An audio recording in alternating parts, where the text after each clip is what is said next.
Hello बच्चा party.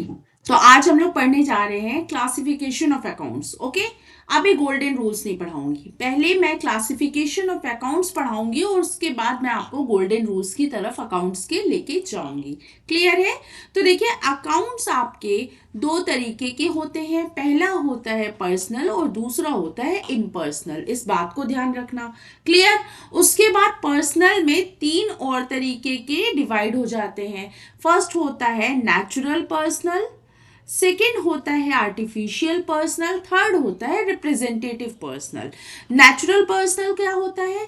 कोई भी इंसान जिसका अकाउंट होता है उसको हम पर्सनल अकाउंट के नेचुरल पर्सनल में लेके जाते हैं, जैसे कि राम का अकाउंट, श्याम का अकाउंट, ओके, सीता का अकाउंट, गीता का account, Sita's account, Geeta's account, ये सारे हमारे क्या होते हैं? नेचुरल पर्सनल अकाउंट होते हैं। फिर आर्टिफिशियल पर्सनल, आर्टिफिशियल पर्सनल होता है किसी भी फैक्ट्री का, किसी भी कंपनी का जो आर्टिफिशियल पर्सनल होते हैं। हम लोगों ने पढ़ा है ना, बिजनेस अलग होता है, बिजनेस मैन अलग होता है। तो बिजनेस मैन या कोई भी इंसान अगर होगा उसका अकाउंट हम पर्सनल अकाउंट कहेंगे, लेकिन उसकी कंपनी का जो अकाउंट होगा, डीपीएस पब्लिक स्कूल का अकाउंट, HDFC बैंक का अकाउंट है ना, डीएवी स्कूल का अकाउंट जो होगा ना, वो आर्टिफिशियल पर्सनल अकाउंट होता है। ओके, और रिप्रेजेंटेटिव मैं अभी आपको लास्ट में समझाऊंगी। क्लियर है? तो इसके बाद हम आते हैं इम्पर्सनल। पर्सनल समझ लिया, इम्पर्सनल। इम्पर्सनल में फर्स्ट आपका होता है रियल और सेकंड आपका होता है नॉमिनल। यहाँ पे भी इम्पर्सनल दो तरीके से डिवाइड कर दिया गया। बच्चों, रियल जो होता है ना, वो आपका एसेट्स रिलेटेड एंट्रीज होती हैं। यहाँ पे आपकी एसेट्स रिलेटेड एंट्रीज होती हैं। जितने भी एसेट्स आपकी कंपनी के होते हैं उसको आप रियल अकाउंट में दिखाते हैं, शो करते हैं।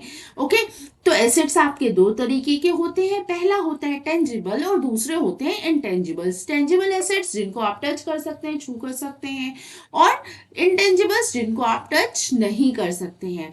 तो टेंजिबल एसेट्स क्या हो सकते हैं? आपके यहाँ के फर्नीचर्स, आपके यहाँ के मशीनरी, ये सारी आपकी क्या है? टेंजिबल्स एसेट है ना। इनकी जितनी भी रिकॉर्डिंग होगी वो आप रियल अकाउंट के टेंजिबल में करोगे, और ये आपके होते हैं इंटेंजिबल एसेट्स। इंटेंजिबल एसेट्स क्या होते हैं? आपकी कंपनी की गुडविल। अब आपकी कंपनी की गुडविल है, आप उसको छू थोड़ी सकते हो, है ना, वो तो आप बस फील कर सकते हो हमारी इतनी गुडविल है।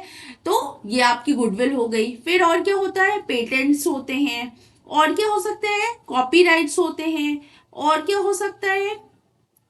ट्रेडमार्क्स होते हैं, है ना।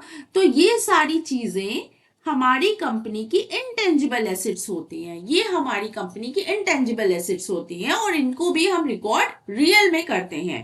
रियल हमारी एसेट्स रिलेटेड जितनी भी अकाउंटिंग होती है वो सब हम रियल अकाउंट में करते हैं। क्लियर है?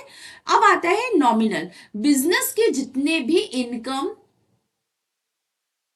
गेन, लॉस, ठीक है, इनकम, गेन, एक्सपेंस, लॉस, ये सारा होता है ना, वो हम अपने नॉमिनल अकाउंट में करते हैं। जैसे कि हमने सैलरी पे करी, जैसे कि हमने कमीशन रिसीव किया, कमीशन रिसीव किया तो हमें प्रॉफिट हुआ, कमीशन पे किया तो हमें लॉस हुआ, लेकिन हमें कहाँ शो करना है? नॉमिनल अकाउंट में ही शो करना है। क्लियर है? रेंट पे किया तो हमारा क्या हुआ? एक्सपेंस हुआ, हम कहाँ शो करेंगे? नॉमिनल अकाउंट में शो करेंगे। क्लियर है?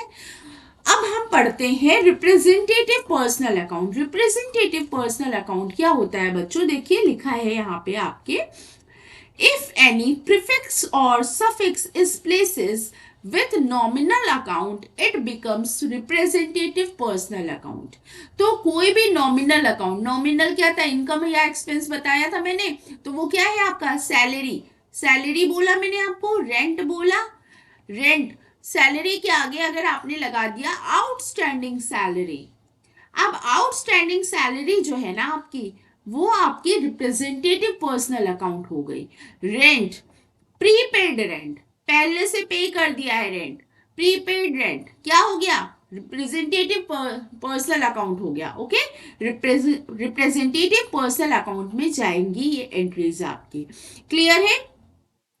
अब देखिए क्या है, अब आप ये तीन गोल्डन रूल को पढ़ लीजिए, समझ लीजिए और इसी के अकॉर्डिंग आपको पूरा का पूरा अकाउंट्स यहाँ पे मेंटेन करना है।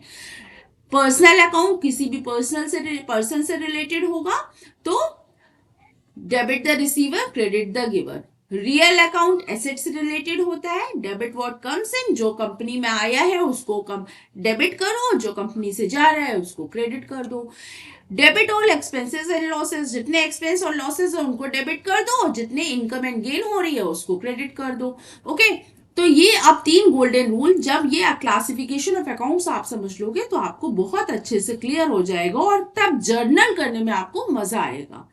नेक्स्ट वीडियो के साथ मैं आपको फिर से मिलूंगी जहां पे हम लोग जर्नल के बारे में थोड़ी पढ़ाई करेंगे, समझेंगे।